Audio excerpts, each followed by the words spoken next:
Very good evening to all of you. First of all, I would like to express my sorrow for being delayed in uploading the videos due to some personal reasons.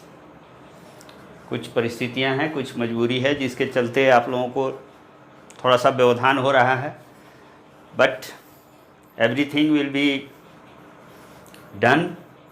और जो भी बातें होनी है चर्चा पूरी होंगी, ये विश्वास रखिए आप लोग। और जो वीडियो जा रहा है उसको आप लोग देखते चलिए, पुराना वाला वीडियो भी देखते चलिए। अगर कहीं गैप हो रहा है तो उस पीरियड को आप यूटिलाइज कर सकते हैं पुराने वीडियोज़ को देखने के लिए। तो आज हम स्टार्ट कर रहे हैं फिर से। जो लास्ट वीडियो था उसमें चर्चा हो रही थी फुल इन्फिनिटिव्स की, और उसके पहले आप लोगों को बताया जा चुका है कि वर्ब का जो क्लासिफिकेशन हुआ है वो दो भाग में किया गया है, मेन वर्ब और ऑक्सिलियरी वर्ब। मेन वर्ब को प्रिंसिपल वर्ब भी कहा जाता है, ऑक्सिलियरी वर्ब को हेल्पिंग वर्ब भी कहा जाता है। फिर मेन वर्ब के क्लासिफिकेशन का दो आधार बताया गया था, एक कि ऑब्जेक्ट का प्रयोग होगा कि नहीं होगा, जिस वर्ब के साथ ऑब्जेक्ट का प्रयोग किया जाना ज़रूरी होता है या जिसके साथ ऑब्जेक्ट का प्रयोग किया जाता है उस वर्ब को ट्रांजिटिव वर्ब कहा जाता है, जिसके साथ ऑब्जेक्ट की आवश्यकता नहीं होती है वो इंट्रांजिटिव वर्ब कहलाता है। उसकी चर्चा हो चुकी थी। Transitive verb of incomplete predication क्या होता है, intransitive verb of incomplete predication क्या होता है, all these things have been discussed. उसके बाद आगे बताया गया था कि वर्ब के मेन वर्ब के क्लासिफिकेशन का दूसरा आधार है कि whether it's form is changed with the change in the number और पर्सन ऑफ द सब्जेक्ट और टेंस ऑफ द सेंटेंस और नॉट, कि सब्जेक्ट का नंबर पर्सन बदलने से वर्ब का फॉर्म बदलता है या नहीं बदलता है। बदलता है तो उस वर्ब को हम फाइनाइट वर्ब कहते हैं, और नहीं बदलता है तो उसको हम नॉन फाइनाइट कहते हैं। फिर कहा गया था कि फाइनाइट का कोई आगे क्लासिफिकेशन नहीं हुआ है, जबकि नॉन फाइनाइट का क्लासिफिकेशन हुआ है। और नॉन फाइनाइट वर्ब्स जो हैं वो तीन तरह के होते हैं। पहला उसमें बताया गया था इन्फिनिटिव, जिसकी चर्चा अभी चल रही है। दूसरा बताया गया था पार्टिसिपल, और तीसरा बताया गया था जेरंड। उनकी चर्चा अभी होनी है। इन्फिनिटिव में आप लोगों को बताया गया था कि इन्फिनिटिव जो होता है वो V1 फॉर्म होता है, आइदर विथ टू और विदाउट टू। विथ टू जो V1 फॉर्म होता है वो फुल इन्फिनिटिव कहलाता है, और विदाउट टू जो V1 फॉर्म होता है वो बेयर इन्फिनिटिव कहलाता है। ये भी बताया गया था आप लोगों को कि इन्फिनिटिव में इन्फिनिटिव जो होता है वो या तो वर्ब के रूप में प्रयुक्त होता है या उसमें नाउन का फोर्स होता है। नाउन की तरह वो किसी वाक्य का सब्जेक्ट हो सकता है, किसी वाक्य का ऑब्जेक्ट हो सकता है, किसी वाक्य में वो कम्प्लीमेंट के रूप में प्रयुक्त हो सकता है। तो फुल इन्फिनिटिव की चर्चा हो रही थी कि यूसेज ऑफ फुल इन्फिनिटिव, और उसमें पहला पॉइंट आप लोगों को बताया गया था कि कुछ वर्ब्स जैसे टेल है, एडवाइज है, रिक्वेस्ट है, ये सारे वर्ब्स हैं, प्रोहिबिट है, फॉरबिड है, इनके बाद अगर कोई वर्बल वर्ड आ रहा है दूसरा, फिर मतलब ये वर्ब आवें, टेल, आस्क, एडवाइज, रिक्वेस्ट, ये वर्ब पहले आए और उसके बाद फिर एक दूसरा वर्ब आवे, तो उस दूसरे वर्ब के वो जो दूसरा वर्ब होगा वो फुल इन्फिनिटिव फॉर्म में होगा। जैसे he told me to go, तो यहाँ पर टोल्ड टेल का V2 फॉर्म आया है, और उसके बाद एक और वर्ब आया है गो, तो वो गो के साथ हम जो है फुल इन्फिनिटिव का प्रयोग करेंगे, अर्थात उसके साथ टू लगा के उसका यूज करेंगे। अगला पॉइंट जिस पर चर्चा होनी है वो ये है कि when the aforesaid verbs,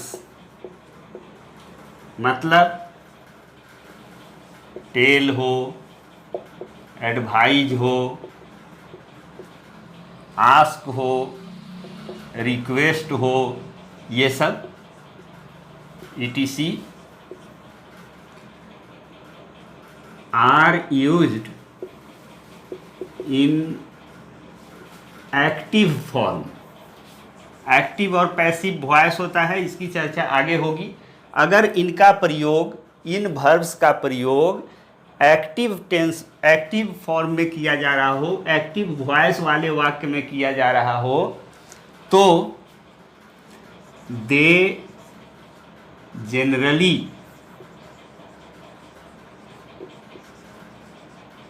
take an object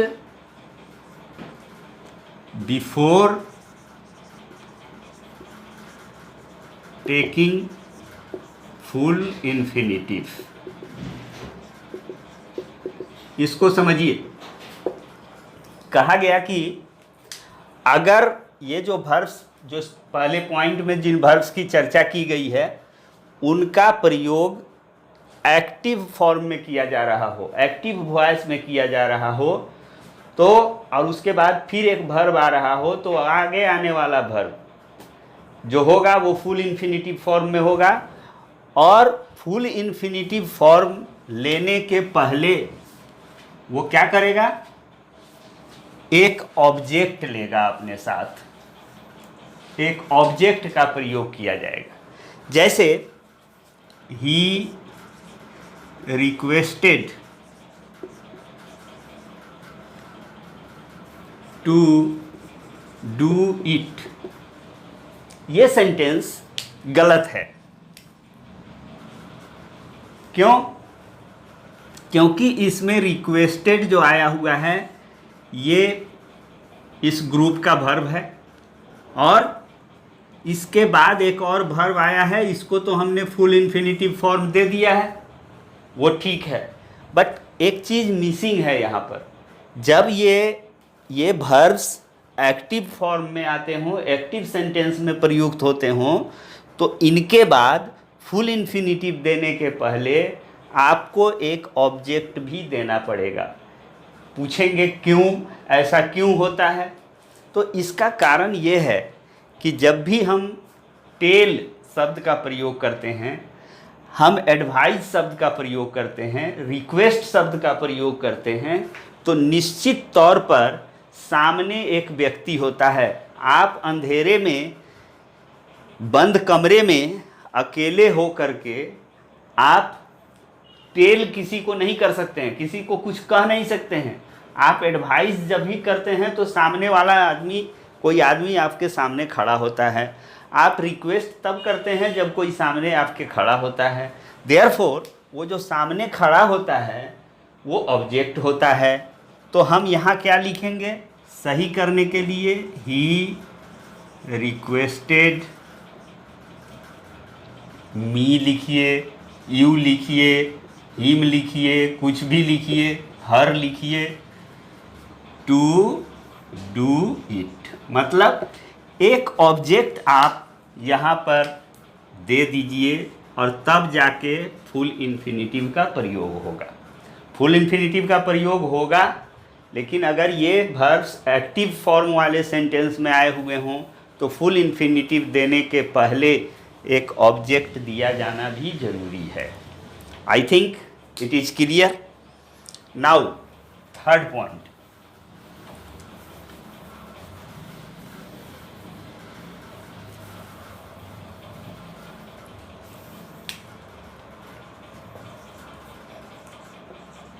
the verbs such as like, want, desire, wish, etc.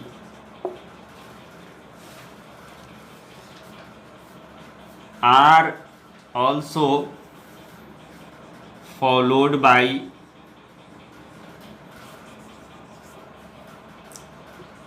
full infinitive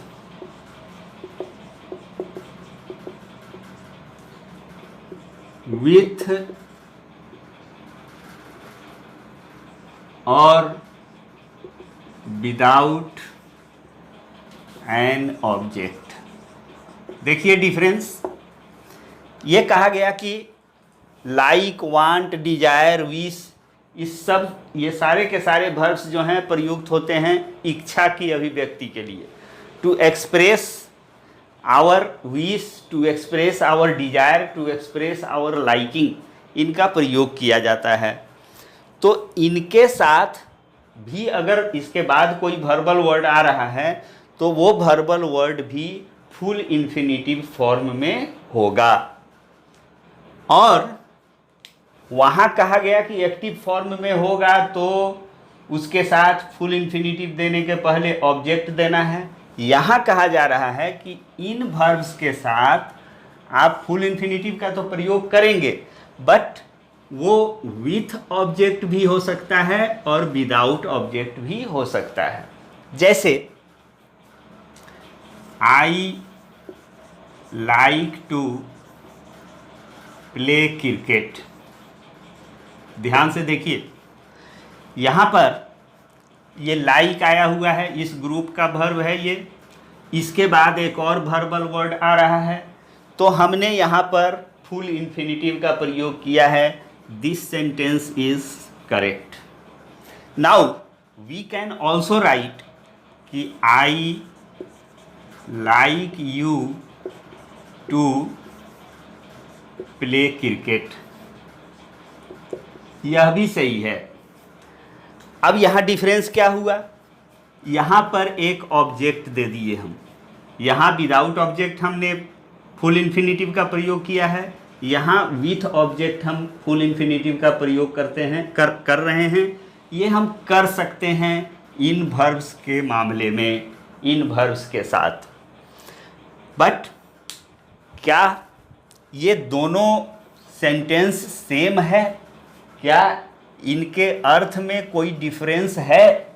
ये अगर प्रश्न पूछा जाए आपसे तो आपका जवाब होना चाहिए यस।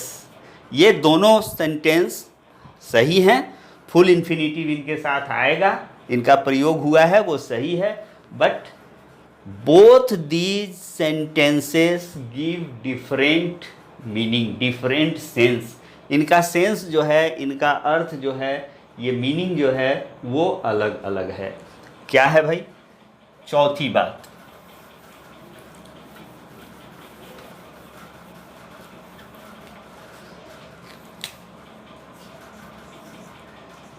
these verbs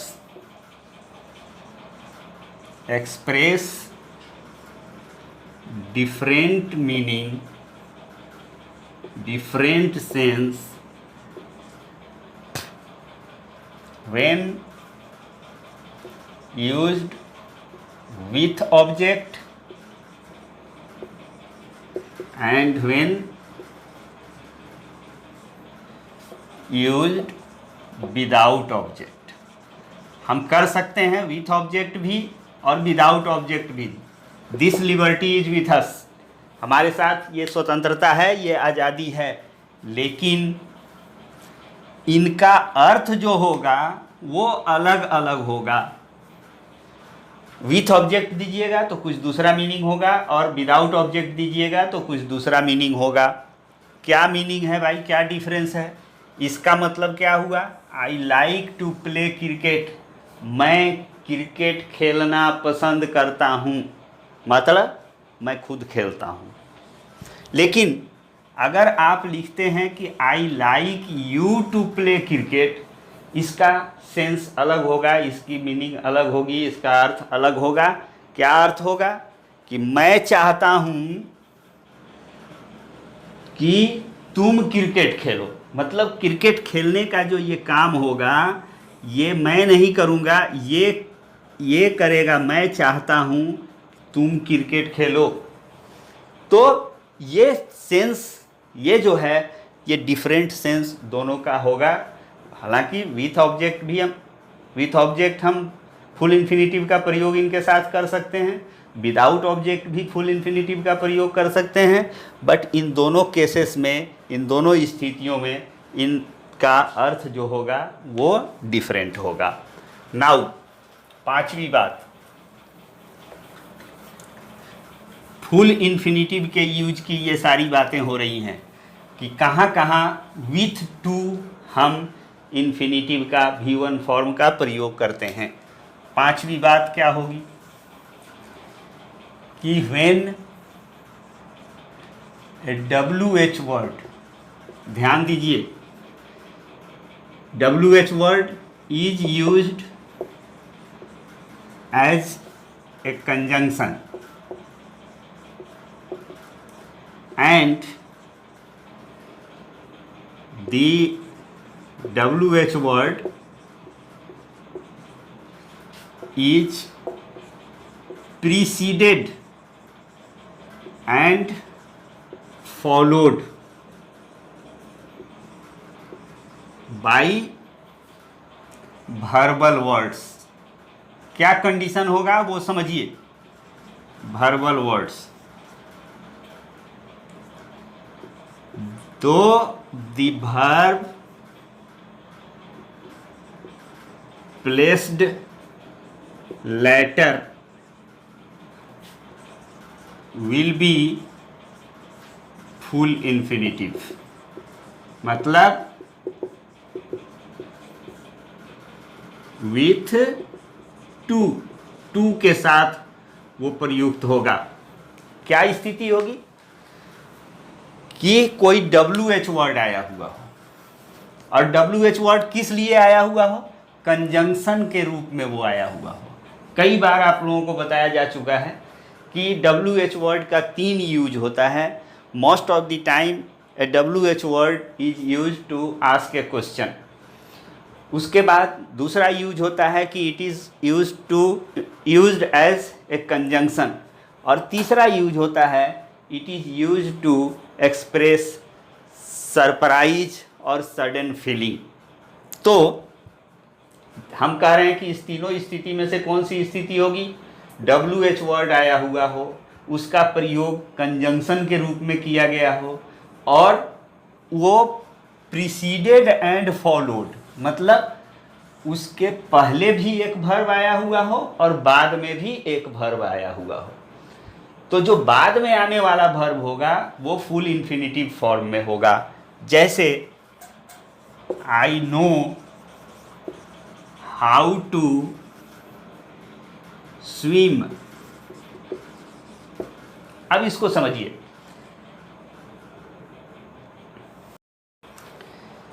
अब इसमें क्या कंडीशन है, ये हाउ जो है वो कनेक्टिंग वर्ड के रूप में आया हुआ है, कंजंक्शन के रूप में आया हुआ है।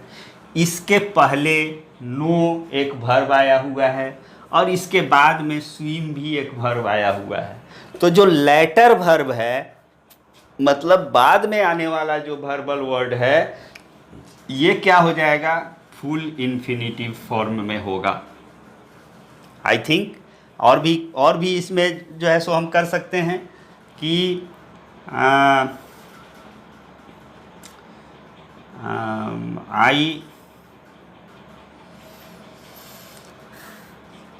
I know when to do this work। देखिए इसमें भी क्या है कि ये वर्ब आया नो, फिर इसमें WH वर्ड आया कंजंक्शन के रूप में इसको कनेक्ट करने के लिए, और यहाँ भी एक वर्बल वर्ड आया। तो ये जो सब्सिक्वेंट वर्बल वर्ड है, जो बाद में आने वाला वर्बल वर्ड है, ये verbal word full infinitive form में होगा। What to do, where to go, ये जहाँ भी इस तरह से कहीं भी स्ट्रक्चर होगा किसी सेंटेंस का, तो उसमें जो सब्सिक्वेंट वर्बल वर्ड होगा वो फुल इन्फिनेटिव फॉर्म में लिखा जाएगा। Now sixth point,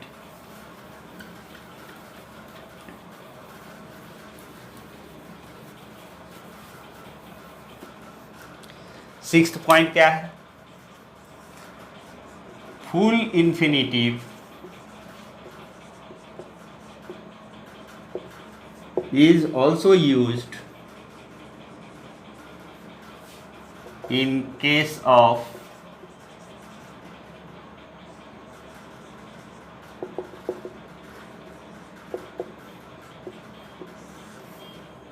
double O वाला टू और फिर फॉलोड बाई सिंगल ओ वाला टू। इसमें भी जो यहाँ सब्सिक्वेंट वर्ब आता है वो क्या होता है? फुल इन्फिनेटिव फॉर्म में होगा। जैसे ही is too fat to walk.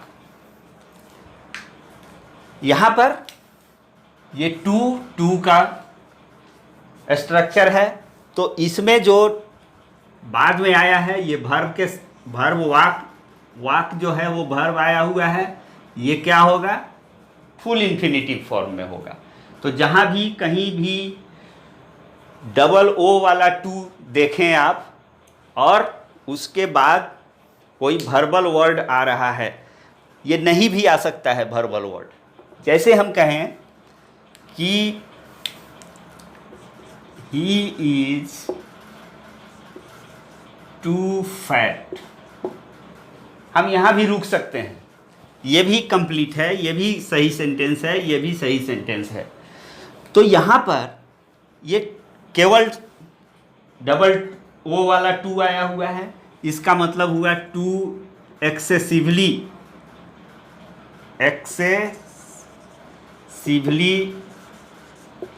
या वेरी, इस सेंस में इसका प्रयोग किया जाता है। तो इस सेंस में जब इसका प्रयोग किया जाएगा और सिर्फ यहाँ पर एक एडजेक्टिव आया हुआ है, तो नॉट नेसेसरी, अगर वर्ब नहीं आया तो हम ज़बरदस्ती टू का प्रयोग नहीं करेंगे। हम टू का प्रयोग कब करेंगे? कंपल्सरली करेंगे, निश्चित तौर पर करेंगे अगर इसके बाद कोई वर्बल वर्ड आएगा। ठीक है? I think it is clear to all of you. Now seventh point,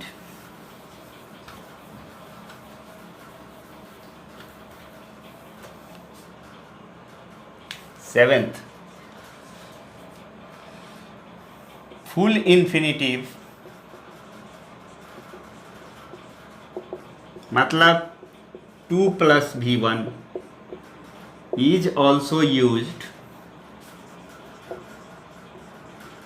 to suggest readiness। Readiness का मतलब हुआ कि कोई काम करने के लिए आप एकदम पूरी तरह से तैयार हैं, बस उसको करने ही वाले हैं। जैसे हम कहें I am to depart instantly.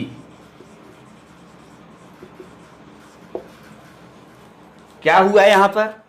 यहाँ पर फुल इन्फिनेटिव का प्रयोग किया गया है क्या सजेस्ट करने के लिए? कि एकदम पैंट शर्ट पहन के तैयार हूँ, गाड़ी बाहर खड़ी है, बस प्रस्थान करना है। मतलब ये रेडीनेस बता रहा है। तो रेडीनेस बताने के लिए भी हम फुल इन्फिनेटिव का प्रयोग करते हैं। फिर आठवीं बात,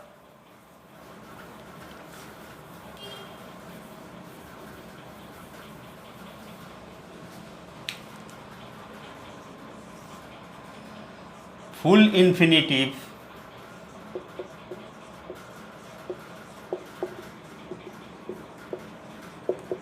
is also used to suggest compulsion। Compulsion का मतलब क्या हुआ? मजबूरी, चाहे या न चाहे आपको कुछ करना पड़ रहा है। जैसे I have to do it, मुझे यह करना पड़ता है। इस सेंस में I have to read, I have to read, I have to study कर दीजिए, स्टडी मैथमेटिक्स। मतलब मन नहीं करता है, but I have to study mathematics, मुझे मैथमेटिक्स पढ़ना पड़ता है, जबरन, मजबूरन। तो मजबूरी बताने वाला या ज़बरदस्ती बताने वाले सेंस में, एक्सप्रेशन में, वाक्यों में भी हम फुल इन्फिनेटिव का प्रयोग करते हैं बताने के लिए कंपल्सन। उसके बाद 9th पॉइंट,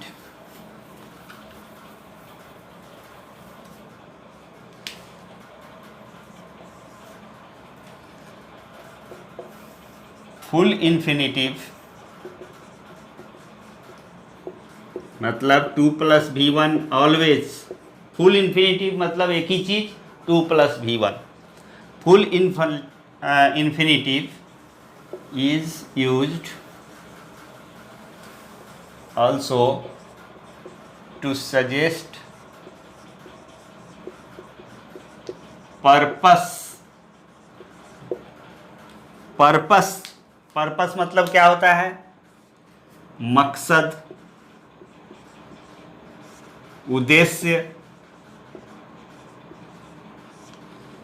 उद्देश्य और मकसद बताने के लिए भी हम फुल इन्फिनेटिव का प्रयोग करते हैं।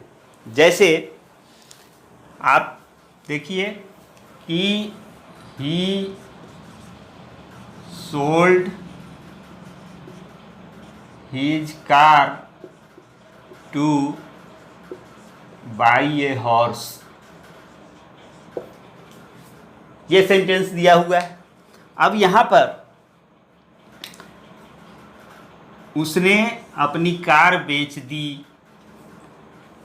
कार बेचने का मकसद क्या था?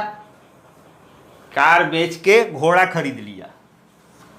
मतलब he sold his car, car उसने बेचा।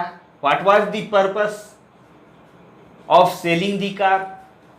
तो टू बाई ए हॉर्स, घोड़ा खरीदना। हम कहते हैं कि he earns to feed his children. क्या मतलब हुआ इसका? इसका मतलब हुआ कि वो मेहनत करता है, कमाता है, कुछ अर्जित करता है धन संपत्ति। इस धन संपत्ति को अर्जित करने का या मेहनत करने का या कमाने का पर्पस क्या है? इसका पर्पस ये है कि वो अपने बच्चों को खिला पिला सके, उनका पालन पोषण कर सके। तो ये फुल इन्फिनेटिव पर्पस बताने के लिए भी प्रयुक्त होता है। मतलब ये हुआ कि फुल इन्फिनेटिव के यूज की बात जहाँ तक हुई, उसमें ये बातें हुई कि कुछ शब्द जो हैं, कुछ वर्ब्स जो हैं, वो अगर उनके बाद कोई वर्बल वर्ड आ रहा है, जैसे टेल, जैसे एडवाइज, रिक्वेस्ट, फॉरबिड, कमांड, तो ये सारे जो शब्द हैं, वर्ब हैं, इनके बाद अगर कोई वर्बल वर्ड आएगा तो वो फुल इन्फिनेटिव फॉर्म में होगा। और अगर वो शब्द, वो वर्ब्स जो हैं एक्टिव सेंटेंस में आए हुए हैं, तो फुल इन्फिनेटिव देने के पहले आपको एक ऑब्जेक्ट देना है। दूसरे वैरायटी बताई गई कि लाइक, विश, डिजायर, ये सब जो है सो वर्ब हैं। इनके बाद में अगर वर्बल वर्ड आ रहा है तो वो भी फुल इन्फिनेटिव फॉर्म में होगा। और वो जब फुल इन्फिनेटिव फॉर्म में होगा तो उसके पहले ऑब्जेक्ट हम दे भी सकते हैं, नहीं भी दे सकते हैं। देंगे तो उसका कुछ दूसरा अर्थ होगा, नहीं देंगे तो उसका कुछ दूसरा अर्थ होगा। तीसरी बात बताई गई है आपको कि जब WH वर्ड का प्रयोग कंजंक्शन के रूप में किया जा रहा है और उसके पहले और उसके बाद भी वर्बल वर्ड आ रहा है, तो बाद में आने वाला verbal word full infinitive form में आएगा। उसके बाद बताया गया है आप लोगों को कि फुल इन्फिनिटिव का प्रयोग टू वाले कॉम्बिनेशन में किया जाता है। फिर बताया गया कि फुल इन्फिनिटिव का प्रयोग रेडीनेस बताने के लिए हम करते हैं। फुल इन्फिनिटिव का प्रयोग हम कंपल्सन या मजबूरी बताने के लिए करते हैं। फुल इन्फिनिटिव का प्रयोग हम पर्पस को एक्सप्रेस करने के लिए भी करते हैं। तो these are the uses of full infinitive 2 + V1। और इन सारे स्थितियों में एक चीज़ कॉमन ये है कि इसका फॉर्म चेंज नहीं होगा, चाहे सब्जेक्ट का नंबर पर्सन बदल दीजिए, चाहे वाक्य का टेंस बदल दीजिए। इसी एग्जाम्पल में अगर हम कह दें कि they sold there car to buy a horse, तब भी ये टू बाई ही रहेगा। हम यहाँ पर कह दें अगर कि ही अर्नड, इसको हम पास्ट टेंस में कर दें टू फीड हिज चिल्ड्रेन, तब भी ये मतलब इसके फॉर्म पर कोई असर नहीं पड़ेगा, ये V1 फॉर्म में ही होगा, क्योंकि ये नॉन फाइनाइट का वंशज है, क्योंकि ये नॉन फाइनाइट फैमिली का है। इन्फिनिटिव और नॉन फाइनाइट फैमिली वाले जो भी होंगे, चाहे वो इन्फिनिटिव हो, चाहे पार्टिसिपल हो, चाहे जेरंड हो, सब्जेक्ट के नंबर और पर्सन में परिवर्तन का या वाक्य के टेंस में परिवर्तन का उनके रूप पर कोई असर नहीं पड़ता है। तो नेक्स्ट, आज की बात यहीं समाप्त हो रही है। नेक्स्ट वीडियो जो आएगा उसमें हम चर्चा करेंगे बेयर इन्फिनिटिव की, और वो बहुत महत्वपूर्ण चर्चा होगी, क्योंकि बेयर इन्फिनिटिव से रिलेटेड बहुत सारा सवाल पूछा जाता है और उसमें अक्सरहां लोग गलती कर बैठते हैं। वो चीज़ नहीं करना है। बेयर इन्फिनिटिव मतलब विदाउट टू V1 फॉर्म का प्रयोग किस किस स्थिति में किया जाता है, इस पर हमारी चर्चा नेक्स्ट वीडियो में होगी। आप लोग जो अभी तक के वीडियोज़ हैं उनको देखिए, सीक्वेंस में देखिए, क्रमवार रूप से उनको देखिए और बार बार देखिए, लिखिए, लाइक कीजिए, शेयर कीजिए, चैनल को सब्सक्राइब कीजिए। Okay, thank you, goodbye, good night.